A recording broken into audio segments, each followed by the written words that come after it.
당신은 지금 하나님께 순종하고 있습니까? 아니면 합리화하고 있습니까? 대부분의 사람들은 자신이 하나님을 믿고 있다고 말하지만 그 믿음이 실제로 순종으로 이어지지 않을 때 그 신앙은 이미 죽은 것입니다. 야고보서 2장 17절은 분명히 말합니다. 행함이 없는 믿음은 그 자체가 죽은 것이라고. 그러나 당신은 그 말씀을 듣고도 여전히 머릿속으로만 믿고 있지 않습니까? 하나님은 당신의 마음보다 당신의 반응을 보십니다. 하나님이 침묵하실 때 그분은 당신의 순종을 시험하십니다. 응답이 없다고 느껴질 때 대부분의 사람들은 조급해지고 자신이 원하는 방향으로 결정을 내립니다. 그것이 바로 불순종의 첫 번째 징조입니다. 당신은 아마 이렇게 말할지도 모릅니다. 하나님이 말씀하지 않으시니까 내가 판단해야지. 하지만 그것이 바로 사탄이 가장 좋아하는 순간입니다. 창세기 3장에서 하와가 선악과를 바라볼 때 하나님은 침묵하셨습니다. 그러나 그 침묵은 허락이 아니라 시험이었습니다. 침묵 속에서도 하나님의 말씀을 붙잡는 자만이 순종을 지킬 수 있습니다. 당신의 불안, 조급함, 현실적 계산은 모두 불순종의 문을 여는 열쇠입니다. 하나님은 아브라함을 부르셨을 때 목적지를 알려주지 않으셨습니다. 그가 떠났기 때문에 믿음의 조상이 된 것입니다. 만약 아브라함이 계산했다면 그는 절대 떠나지 않았을 것입니다. 하나님은 당신에게 모든 걸 설명하지 않으십니다. 그 이유는 설명이 아니라 신뢰를 원하시기 때문입니다. 신명기 8장은 하나님이 당신을 시험하시고 겸손하게 하시려 광야로 이끄신다고 말합니다. 광야는 순종을 증명하는 장소입니다. 당신이 이해할 수 없을 때, 바로 그때 순종의 진짜 본질이 드러납니다. 하지만 대부분은 거기서 무너집니다. 왜냐하면 순종이란 단순한 행동이 아니라 자기 뜻의 죽음이기 때문입니다. 예수님조차 겟세마네에서 내 뜻대로 마시옵고 아버지의 뜻대로 하옵소서라고 기도하셨습니다. 순종은 고통을 피하는 길이 아니라 고통 속에서도 하나님의 뜻을 선택하는 것입니다. 당신이 순종하지 못하는 이유는 하나님의 뜻보다 자신의 안전을 더 신뢰하기 때문입니다. 그러나 하나님은 그 안전을 무너뜨려서라도 당신의 영혼을 깨우십니다. 그분의 사랑은 부드럽지 않을 때가 많습니다. 때로는 당신이 집착하는 관계를 끊으시고 기대던 자원을 막으시고 성공을 멈추게 하십니다. 왜냐하면 당신이 그 모든 것을 의지하는 동안 순종의 자리는 이미 비어 있었기 때문입니다. 하나님은 말씀하십니다. 너희가 나를 사랑하면 내 계명을 지키라.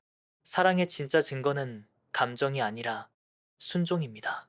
당신이 하나님의 말씀을 듣고도 움직이지 않는다면 당신은 이미 불순종의 상태에 머물고 있는 것입니다. 하나님은 침묵 속에서 당신의 반응을 보고 계십니다.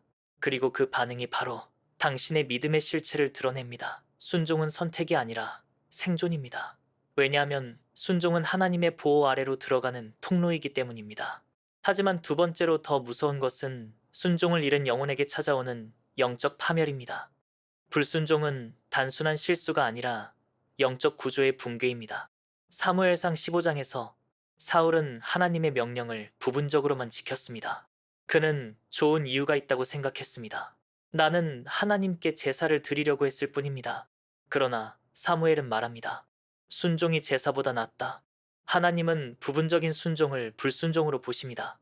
왜냐하면 부분적인 순종 뒤에는 자기애가 숨어 있기 때문입니다. 당신이 이 정도면 됐겠지라고 말할 때 하나님은 아니다라고 말씀하십니다. 하나님은 전부를 원하십니다. 당신의 90%가 아니라 100%를, 당신의 생각, 계획, 감정, 명예까지도.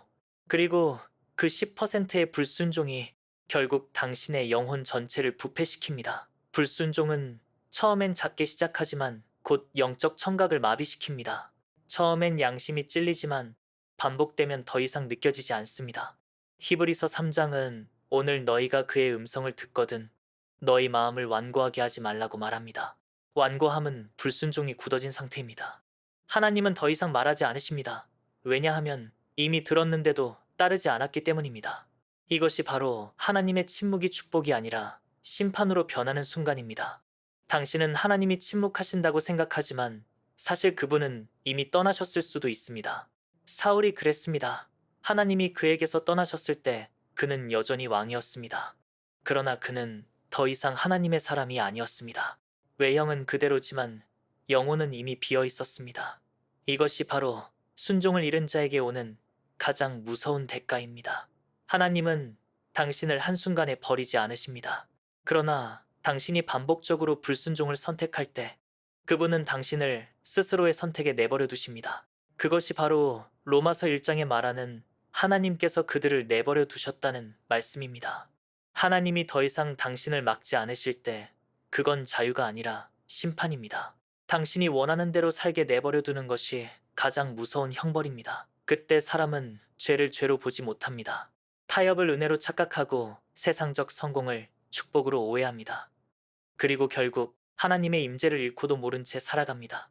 그 상태가 바로 영적 사망입니다. 그러나 하나님은 여전히 자비로우십니다. 당신이 돌이키기만 하면 불순종의 길에서 벗어날 수 있습니다. 요나처럼 도망쳤던 사람도 회개할 때 다시 사명을 회복했습니다. 그러나 중요한 건 회개는 단순한 후회가 아니라 방향의 전환입니다. 당신이 하나님의 뜻을 인정하고 다시 그분의 명령 아래 들어가는 결단입니다. 순종은 희생이 아니라 회복의 통로입니다. 당신의 불순종이 당신을 묶고 있었다면 순종은 당신을 다시 숨쉬게 합니다. 당신이 순종하는 순간 하나님의 질서가 당신 안에서 다시 작동하기 시작합니다. 마음의 혼란이 사라지고 길이 열리며 하나님의 평강이 임합니다. 순종은 단지 하나님의 요구가 아니라 당신의 영혼이 살아가는 유일한 방법입니다. 하나님은 순종을 통해 당신을 통제하려는 것이 아니라 보호하려는 것입니다. 순종은 당신을 묶는 것이 아니라 진짜 자유로 들어가는 문입니다. 예수님은 진리를 알지니 진리가 너희를 자유롭게 하리라고 하셨습니다. 진리는 말씀이고 말씀은 순종을 통해 실현됩니다. 당신이 순종할 때 그 진리가 현실이 됩니다. 순종은 영적 전쟁에서의 승리 전략입니다. 사탄은 언제나 당신의 순종을 먼저 무너뜨립니다. 왜냐하면 순종이 무너지면 그 다음은 자연스럽기 때문입니다. 기도는 멈추고 마음은 식고 결국 말씀은 멀어집니다. 그 순간부터 인생의 주도권은 다시 당신의 손으로 넘어가지만 동시에 하나님의 손에서 벗어납니다. 그것이 바로 영적 파멸의 시작입니다. 그러므로 지금 하나님은 당신에게 조용히 묻고 계십니다. 너는 나를 정말 신뢰하느냐? 그 질문 앞에서 변명하지 마십시오. 순종은 설명을 요구하지 않습니다. 하나님이 가라 하시면 가는 것입니다. 그분이 멈춰라 하시면 멈추는 것입니다. 그것이 순종입니다. 순종은 완벽한 이해가 아니라 완전한 신뢰에서 시작됩니다. 당신이 오늘 순종을 선택한다면 하나님은 당신의 인생을 다시 쓰실 것입니다.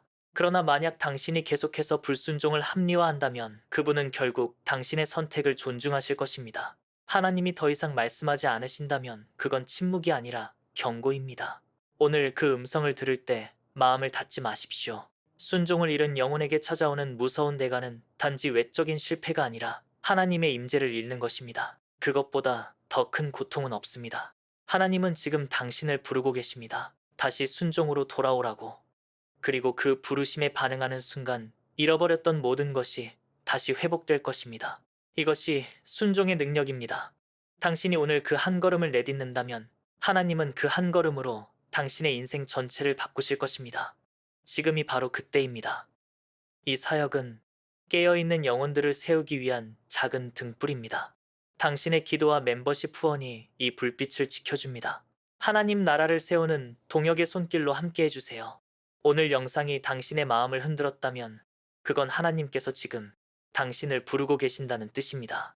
깨어있는 자로 서서 이 세대의 어둠 속에 작은 빛이 되어주세요. 구독과 좋아요는 이 메시지가 더 많은 영혼에게 닿을 수 있도록 돕는 통로가 됩니다. 그리고 당신의 생각과 깨달음을 다른 분들과 공유할 수 있게 댓글로 남겨주세요. 당신의 한 문장이 또 다른 영혼을 깨울 수 있습니다.